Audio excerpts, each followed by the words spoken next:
This is the Coin It Podcast, sponsored by CoinCosmo.com. Have fun like a collector. Think like an investor. Whether you're just a hobbyist or looking for an alternative investment with rare coins, paper money, NFTs, or art, your host, Charles Jonath, is covering it all. Now your host, Charles Jonath. So Tommy Haines. Hey, how are you, Charles? From Stacking NYC, the original Bullion guy on the internet. At Stacking.NYC. I don't know if I'm the original, but well, I think close. I think you're one of you're the first guy that I remember that really blew up to push the whole stacking and silver and bullion community and stuff. From what I remember, I mean, I don't know specifically, but you're the one that stands out, and it's good to see you, man. You've been doing your thing all these years, and you're you're the force behind the how you stacking hashtag, and then you got your whole silver degenerates movement going on. And yeah, absolutely, and a movement it is indeed. That's awesome, and we've come quite a long way. I think that one of the things that helped propel my account, I did things a little bit differently than everybody else was doing on Instagram. First of all, hardly anybody was really showing their face. And despite the appearance, I have no problem doing that. Right. And also, I think that I approached stacking from a different perspective. A lot of people want to talk about it as an investment. And then, when you start using the I word, as I like to say, you start bringing in negative emotions, fear of missing out, or regret. Oh, I bought too high. Whereas my approach was to treat it as a hobby and a passion and approach it with joy. Right. Right. Love the pieces you get, and you couldn't have spent too much. Right. So to speak. Yeah, that's true. That's a whole big thing. And then, that's the other part of it. Right. And I think the hobby part helps you regulate that whole thing. If you combine a little bit of, remember that it is an investment for long term, but in the meantime, you should be focused on the hobby because it'll keep you going throughout the process. And then, it's just one of these things that just takes time. Over the course of, that's right. With bullion, as we know, it's long-term cycles, 10 years to 20 years. So absolutely. When you reach that milestone 10 to 20 years along the way, you're going to be okay, wow, I made a significant savings. But what keeps you focused in the meantime so you don't get emotional over the price swings that occur just naturally in the market? And exactly, that's the hobby aspect. So I love that you're focused on that because it is that. And we should be having fun doing this stuff, Exactly. Because, as I say, you can stack from a negative place or a happy place. And if bad things do happen, you'll be in the same position if you stack from a place of joy, right, as I like to say, as a person who stacked from a place of fear. No, totally, man. Totally. And then, with bullion, there is kind of cool little thing, like the silver rounds and stuff. That's what I always preferred because I thought, one, it's easy to store. And then two, it is, you get the most bang for your buck. You're not paying premium for eagles and stuff like that. Even though there are specific things for actual coinage that it has its own benefits. But I always liked for silver per se, just the silver rounds. And then you could collect all these different cool, little markers, all these companies make different designs and stuff like that. Yep. And well, there's certainly, art, history, culture, all indelible marks upon these metals, right. That I like to joke in a post-apocalyptic world someday, somebody's going to find a piece of silver with a kangaroo on it and say, what is this creature? Right. No, it's true. It's probably we find ancient coins in the ground. We're oh my God, who's this emperor or whatever like that. No, I mean. Exactly right. Exactly right. Yeah. So I hear you. I definitely. But one thing I never really had a discussion with you all these years I've known you is how did you get started in all this? What made you get into sort of investing in bullion or collecting bullion and stacking, if you will? I think like many of us, it started from my father. In 1986, when I was 11 years old, he was buying American Silver Eagles, first year of issue, obviously. And it was something that stuck with me. And as I became a teenager, who cares about coins and silver? And, but then as you get a little bit older, it's you kind of go back and I've always found myself, gravitating back towards metals, silver, gold. I think they're beautiful. I think they're absolutely a store of wealth, and they're extremely liquid. Yeah. So when I got jammed up a couple times in my life, and I needed some money when I was younger, hey, look, I got some silver, and you can take it anywhere. You may lose on your premium, you may lose, on some of the value, but you're going to have what you need. As I say, silver will always be there for you. Right. Right. It's a better option than just sticking money in your mattress. You know what I mean? Oh, of course. I mean, inflation now 7%, I think is what they're saying. Probably more, because I feel like they don't count fuel, gasoline, which is up like 50%. Well, not only that. So like in California, I know even power. I think PG&E, if I'm not mistaken, I'm not 100% sure, but I think they plan to increase the rates like by 6 to 7% a year. That's insane, dude. So I mean, come on, like how can, I don't know. And energy is not counted in the core inflation numbers. When the government talks about inflation, they say, oh, inflation is going to be 7% this year. They're not talking about gasoline. It's not included in the formula. And I believe neither is home heating cost. Yeah. I mean, and these are significant aspects of anybody's budget. No, definitely. I mean, there's a lot of other elements that add to inflation that aren't calculated by CPI, for sure. Correct. But like, how did you recently? I know you have a business doing this, but like, did you start out your career in coins or no in Bullion? Or? No. Right. Yeah. When I discovered there was a community on Instagram back in 2018, I had a career in real estate in New York City, as well as I was bartending a couple of days a week, nice. For the socialization aspect, so to speak. And, discovering the community on Instagram was a life changer for me. And I signed on as a hobby, not necessarily to do this as a business, but I'm also an entrepreneur. Right. So what I realized very quickly was that there was a business opportunity here. And, within, 10 months, I formed my LLC and so on. And it just really, the more I put into it, the more it grew, both the community, my business, and it's been an incredible journey over the last 4 years. That's awesome, man. That's I love hearing stuff like that. And the way you grew it, I think you grew it from the right place. Like you got the right mindset in the sense of like, let's all help each other. Let's have fun with the hobby. And then we're going to just keep pushing this forward. And then in 10 and 20 years, we'll see where it's at. You know what I mean? Like, yeah. At worst, we're going to have all that silver and it's going to be worth something. Right. So, it's going to be worth something. I sure do believe that. Right. But it's true. And you hit a very key tenet of the Silver Degenerates philosophy, as I like to say, that we value collaboration over competition. And how you look at business and social media and business on social media is very important. If you see a guy, sitting at his kitchen counter making a few bucks as your competition, you're kind of off base. Right. There are companies doing billions and billions of dollars a year. This is a massive market. What we need to be doing, I think, collectively as sellers on Instagram, whether it'll ever happen or not, is sort of working together to grow the community, right? Because as we grow the pie, nobody owns a customer. People will shop with anybody and they'll come to me and they'll shop with me and go to somebody else. And that's the nature of the free market. And it's going to happen whether you like it or not, whether you want it or not, it will happen. And I think that things can be done proactively for sellers to work together just to, like I said, grow that community feel. No, definitely. You know what? And what people don't realize if they don't understand that is that it helps everybody in the business, because the more people that are able to be attracted to the industry, it helps it feeds everybody, So like we want more people coming into our side of things. We want people to stack more and have more in terms of diversification of portfolio and silver and gold and numismatics and these type of things.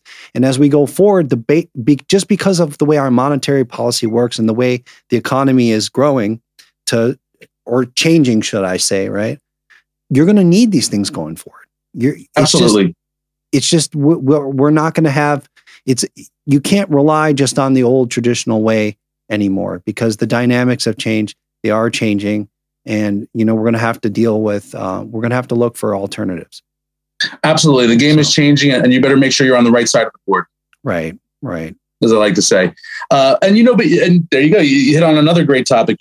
I've always joked that, the silver degenerates community is sort of the gateway drug.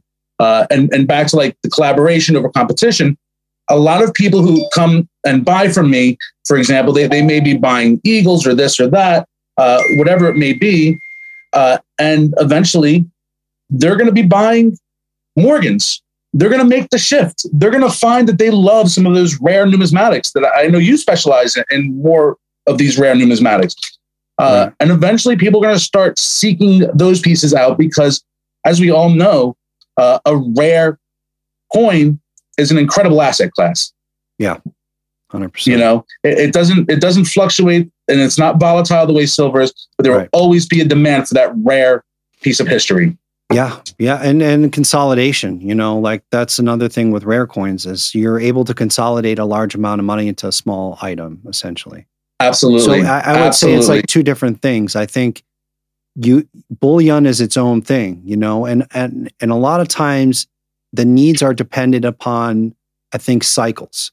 So like with numismatics, a shorter cycle is acceptable in numismatics. Like, I think if you're looking to do something within 3 to 5 years, numismatics is the way to go. If you're looking for a more long-term cycle, like to try and save for like 10 years or 20 years, I think bullion is a great, the better option, right?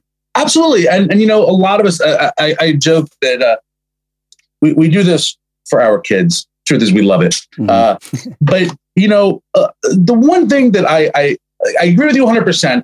We say we do this for our kids. Bullion, in my mind, is a more attractive path to getting kids excited, right? Yeah. I mean, I love history, and I love the history besides, that some of these rare coins contain. I mean, it's incredible. Ancients, I mean, colonial era. But try explaining that to a 6-year-old. But when I give my daughter a silver bullion coin with Snoopy on it, she gets excited. Right. Or a unicorn or a rainbow or, oh my God, this is so cool, Right. And so I think that, and then long term, because like I said, we're doing it for our children, so we're giving them that exposure in an engaging way that I think is really important. Interesting. Yeah. So is that why you focus on silver primarily, or because the barrier to entry is a little lower, I guess? Yeah, it's definitely what it is. It's more affordable. In my mind, it's more liquid. So I say, look, let's say, you buy an ounce of gold for $2,000 versus you could buy, off the top of my head, 80 ounces of 75 ounces of silver for the same amount of money. Let's say you get jammed up. You need a little bit of liquidity in your life, right? The market to sell that ounce of gold is small. And let's say you only need $500, I can sell 20 of my 75 ounces of silver and still have a nice little stack left over for a rainy day. Right. Whereas if I only need $500 and I have to sell the whole $2,000 ounce of gold, or 1,900, whatever, right? And I think that's why I look to gold from a fractional perspective, and silver too. I am a fan of 2 ounces and less. And if like I tell people, if you really believe silver is going to go to $100 an ounce, you need to be buying grams. You need to be buying half-ounce pieces. You need to be buying quarter-ounce pieces of silver. Just to denominate it down, like to break off. Exactly. Yeah. Right. Because if silver goes to $100 an ounce, it's going to be the same scenario. Hey, I need a couple $100. Oh, here's a few half-ounce pieces. There we go. That's interesting. So like, okay, I see what you're saying. $100 an ounce. That's acceptable then, because we'd probably you could just go in and get them for dollars, I would imagine. Well, we'll see. I mean, I think that the Fed is looking to go digital, as are many multinational banks and nation states. I think that's going to be an interesting process and journey. I don't know if it's going to be 5 years, 10 years, 50 years, but the desire is there. And, I try to make a distinction between metals. Gold and silver are very different metals. Silver is an industrial workhorse. It's a strategic metal for nations. Right. Gold is an international medium of exchange. Correct. Yeah. Right. Mm-hmm. So if I'm nation A and I owe nation B $1 billion, I can send them, a couple thousand ounces of gold or whatever the math works out to. Right. Right. Or if the world goes digital, boy, that's a big savings. I can just click a button. Here you go. I don't have to worry about shipping or storage or, and I think that's the direction many nations are looking. Mm. Yeah. And I think it's going to be, you got to realize, it's an interesting time for cryptocurrency as well. All these,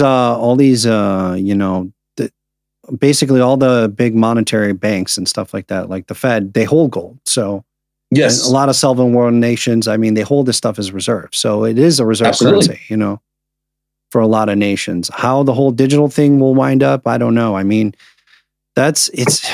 raises a lot of questions if we do that. And I do think it does inhibit our freedom in a sense. So I don't know. Oh, it sure does. It's really interesting to see. As far as like crypto is concerned, there's a lot of opportunity there, but I think, so like right now, people complain about banks all the time, right, Tommy? But at the same time, crypto is not much better at all. Like it's very expensive and costly to deal with transactions. The networks aren't quite there yet. Like there's scalability issues. There's a lot to overcome to make it as easy and as affordable as electronic transacting with banks is. It could just be the case of like cell phones in the early days. You know what I mean? Like when they had the brick cell phone and you had to pay for the service. It was like a boombox on your shoulder. Yeah. But the not just the phone, like the phones were like, okay, whatever, but the service, to get the cellular service, you had to pay really high fees. Yeah. Oh, it was exorbitant. Yeah. So, but now you could get an unlimited plan from T-Mobile for like $50 a month. So it's crazy. Yeah. It may just be one of those things that it needs a lot of time. I think crypto, even though it seems like it's mature and there's a lot of hype around it, it's really not. It's probably still in the early stages, and it's got a long way to go. This is going to be a conversation we'll be having over the next few years repeatedly. For sure. So like, where are you at, like with the whole silver degenerates movements and stuff like that? I think you guys have like meetup groups and all that? I know you get together a lot in person. We do. Not just online, but you have like a community where you actually meet up like offline. Yeah. Right? We rallied at the fun show. We had one dinner with about 35 people. We had one dinner with about 40 people, all from Instagram. I'm finding that the influence of what's happening in the metals world on social media is having incredible ripple effects into the real market. And I always tell this story. 4 years ago, I tried to get a wholesale account with a major company in the bullion world, and they turned me down. Really? Right. Wow. And so can I ask why? I wasn't doing anything major at the time, sales wise. I said, look, I know it's only a couple thousand a week, but whatever. And they said, well, we don't like that you discuss stacking as a hobby. And we don't like that you don't have a shop. Needless to say, fast forward 4 years, I ended up getting the account shortly thereafter. It took some convincing. Right. But now, the same company is like giving out wholesale accounts left and right to people on social media. It's kind of cool.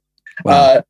It was hard 4 years ago. So these are the changes that are taking place.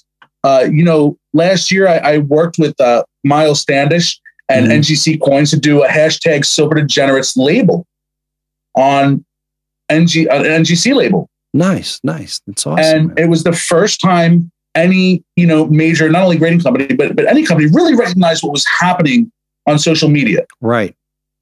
And, this year I'm going to be focusing more on brand extension. Let's just say there are more companies looking to acknowledge what's happening on social media. And I think it's going to be an exciting year. That's great, man. That's a big step in the right direction. And you just got to keep pushing forward, man, because it's inevitable. It has to happen. You know what I mean? It will. And we are changing the face of metals, so to speak, both literally and figuratively. YouTube, Facebook, Instagram, whatnot now is pushing to develop their coin channels. I think we're going to see a lot more happening. That's great. And it's kind of fun and interesting to see this. So I don't know. Tell me if I'm wrong, but did you guys have some kind of conference or something? I seen something online. It looked like you were giving a speech or. So I did present the Silver Degenerates award to Miles Standish for all his support. There are a lot of big people in the bullion world and in the numismatic world. In my mind, in the early days, nobody helped foster this environment at a higher level as Miles Standish. And I thought that needed to be recognized like formally. We had a great time. Isaac actually lent us the space to do that. And we had like 35 people. It was a cool presentation. Isaac presented a couple of awards.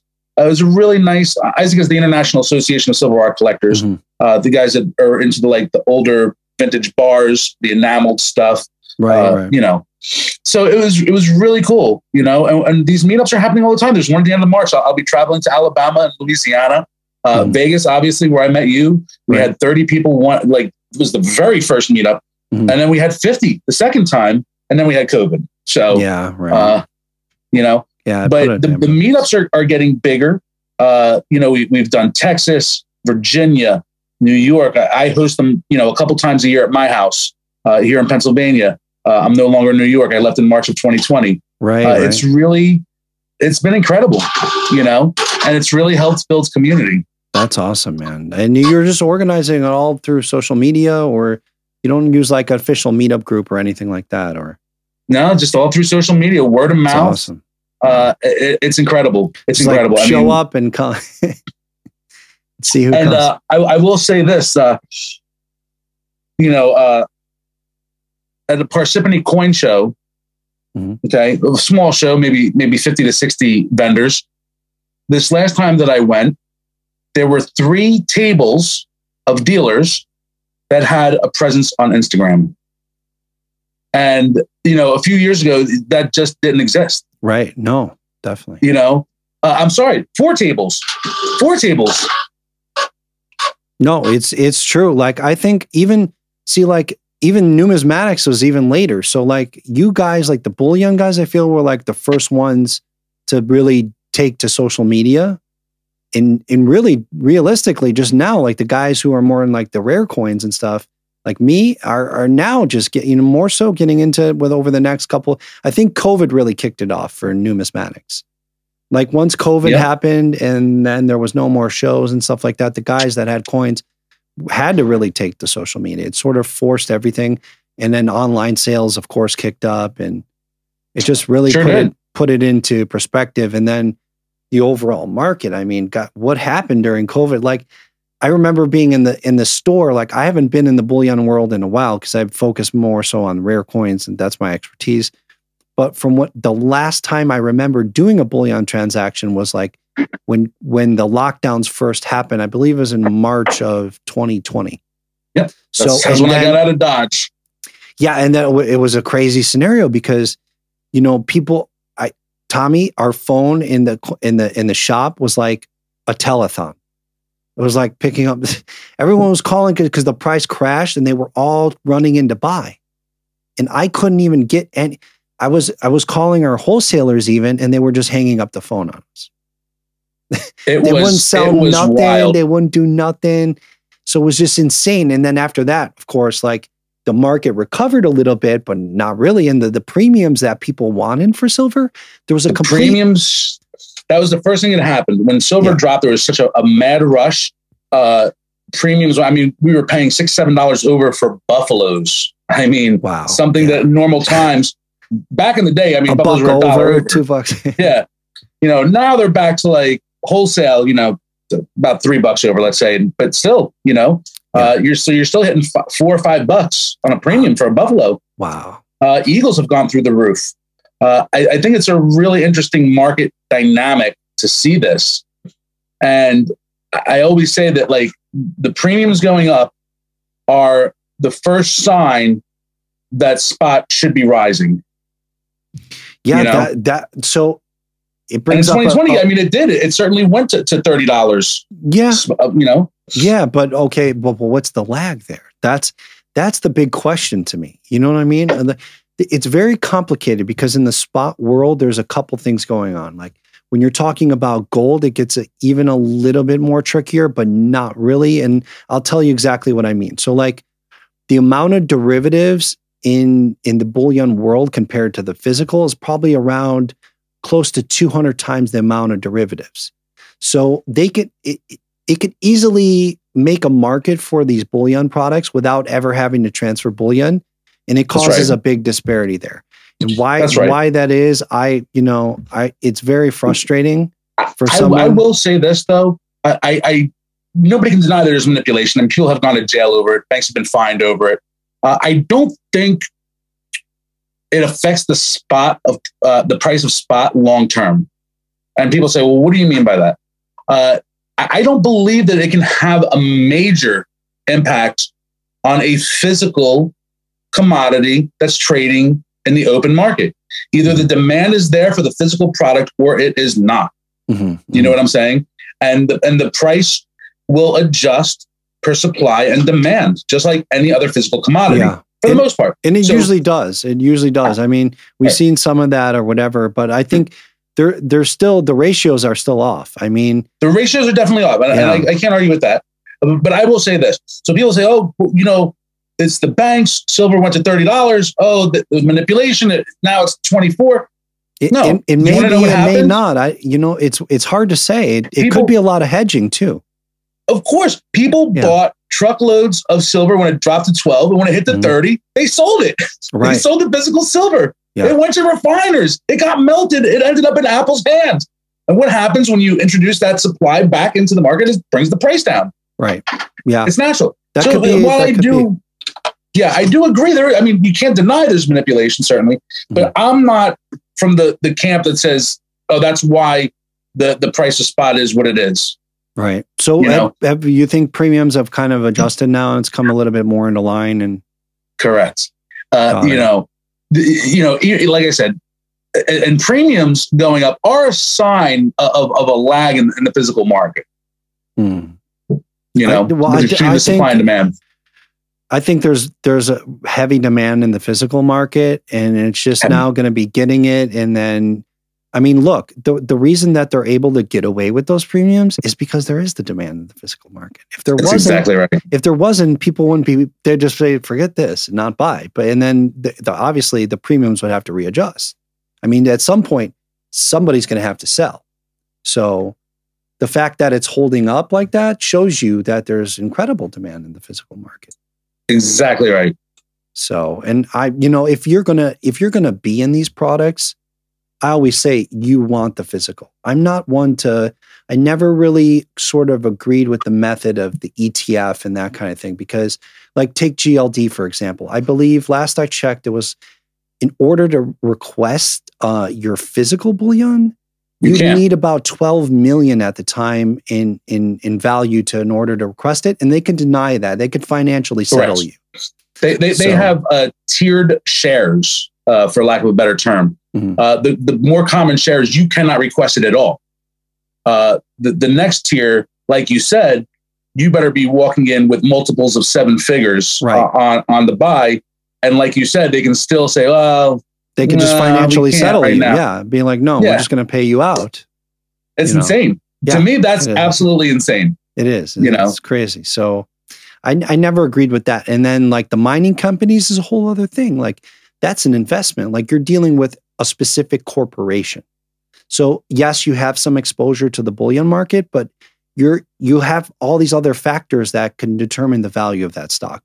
Mismanagement, it could be involved. Who knows?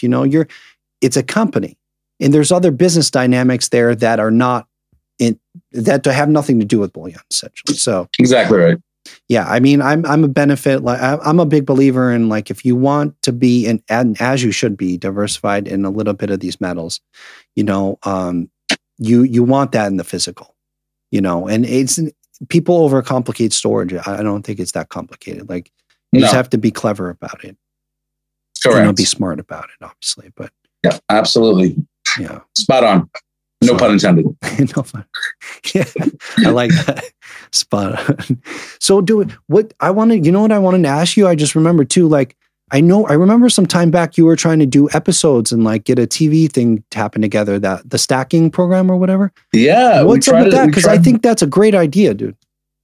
I thought it was an incredible idea. We did a couple webisodes that can be seen on my website, shameless plug, www.stacking.nyc. There we did an Austin webisode, a Virginia webisode. There's a 3-minute trailer there.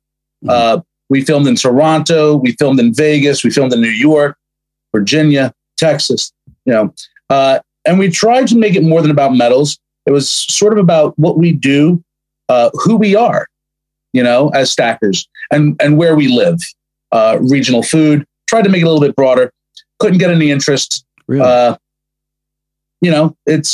I wouldn't say that it's dead in as much as nothing that's documented dies. No, I don't think so. Yeah. Yeah.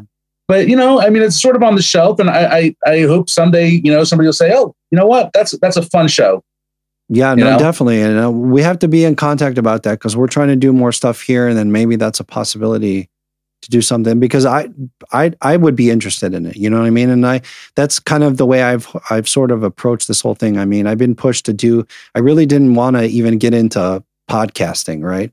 But I feel like I was pushed into it, and there's just not a lot of content out there about our world, and that's right. If you're like me, who's super into it, not enough getting out to the general public, right? And it's that too. Like, one, to broaden our industry, and then two, also to consume the stuff because we're into it. I mean, you want to look see what people are doing and who's on top of what, and what this person's doing, what that person's doing, how the stacker community is, how the numismatics are going, what's new to keep on top. What are the opinions on the last auction? Or there's just so much stuff out there that needs to get done. And I think if people like us don't take the incentive to do it, it won't. It'll just be, like keep perpetuating this behind the curve mentality of our industry. Like, I feel like our industry is almost 10 years behind the curve. It is in many ways. But I think social media is going to help propel it. Yeah. That lag, hopefully, God willing, we'll catch up on it. It's getting there. And little by little, we're chipping away, I think. So, and the companies have been making good progress. So I think that's good. For sure. So what's next, man, for you? Brand extension, collaborations, and just looking to grow. The struggles of a small business are real, as we all know, especially in the bullion world. It is a tough business with low profit margins. Right. So looking to grow smart, additional points of sale, my website expanding, maybe other social media, and brand extension throughout those platforms and others. Stay tuned. Awesome, man. Are you going to do more trade shows, you think, or? The shows I like to go to be social. So I typically, I got a table once. I don't know. I don't like being tied down. You don't I like to be out there. Interesting. Okay. So you feel like it's better served like just rallying and you're like the leader of the community. So you can just, go there, be social, and then bring all your silver degenerates and stuff. And Lord, I don't want to be a leader of anything. Trust me. But it seems like from what I remember of the last trade shows, I know you guys all had your own badges. So you're like, almost like what I would akin to like a club. I don't know. Are you familiar with some of the numismatic clubs? Oh, sure. Absolutely. Isaac is a club. They're an official club at shows and so on. Oh, okay. Yeah. Got it. It's interesting. It may have a future in that direction. I've looked at it. I've considered it. It's always about time, though. So many hours in the day. Yeah, that's the thing. You do have to put time into it, and oh yes. I mean, you kind of already do all that online, so it's almost like you're a club without being a club, which is kind of cool. Exactly. Too, you know what I mean? It is. It's a loose-knit community. I mean, and it's an extremely fast-growing hashtag. I think last time I looked, there was like 130,000 uses. Wow. For silver degenerates in the last 4 years. That's awesome, man. 130,000, like, wow. That's crazy. Just Instagram. That's a dude that you should be proud of that. I mean, that's really cool. I am. It makes me proud, and it's also very humbling. to know that, you know, it's resonating with people, that they care, that I have their support. You know what I mean? It's really special to me. Right. Yeah. Well, these things, you know, they take on a life of their own and then they become something independent, right? Absolutely. You know, absolutely. Well, that's awesome. We don't own the internet. We don't own Instagram. No, once it's out there, it's out there. Exactly. It's just Hashtags over Degenerates, baby. Yeah, there you go, man. This is spreading the good word. So how do we find you on all social media platforms? Pretty much it's stacking.nyc. Stacking.nyc. Yeah, that'll work on Facebook. It'll work on Instagram. It's also my Gmail. Stacking.nyc is my website. No.com. It's .nyc, baby. And yeah, awesome. I think, you know, Twitter, which I don't use, is _NYC. Is it really? All right. Yeah. I tried to keep the consistency. Yeah. No, I hear you for sure, man. Well, it was great talking to you. It's good to catch up with you finally. And absolutely. You gotta stay in touch. Let me know when you come out to Vegas or Cali or whatever. It's gotta happen soon. Yeah. It's gotta happen soon, brother. Hopefully. I'm hoping this whole COVID thing dies down and we could get back to somewhat normalcy again. It seems to be heading that direction. And I also want to thank you for doing this, not only for me, but for the community. I look forward to, you know, promoting this a little bit and promoting what you're doing, because I know it takes work. No, sure. Trust me, I know it takes work. 100%. Well, and I always thank you for doing that. I always supported you from the beginning, and you know, I just loved what you're doing, and like I said, I'm on the mindset exactly like you. We all got to help each other and then push this thing forward. That's right. So we can grow our community, because that's what needs to happen ultimately. More people need to get educated about this stuff and know what they're doing. So when they do want to enter the market, they have some knowledge of it and they're not going to have a bad experience. Exactly right. So, exactly right. All right. So, well, Tommy at Stacking NYC, it was great talking to you, and I hope to see you soon, man. Be good. Absolutely, brother. Thanks again. Later.